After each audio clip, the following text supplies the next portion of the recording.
Esta es mi audición para el concurso de canto Olivia Gorra 2015. Soy Carlos Anastasio Hernández Díaz. Tengo 38 años.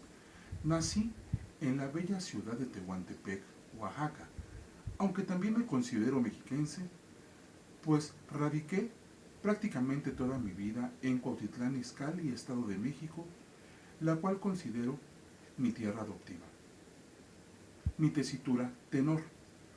Interpretaré Tohueytlatzin Cuauhtémoc, nuestro gran padre Cuauhtémoc, de las 4 canciones d'Áhuatl del maestro Salvador Moreno, y Dios nunca muere, de mi paisano Macedonio Alcalá.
Joli quid se ma sequare me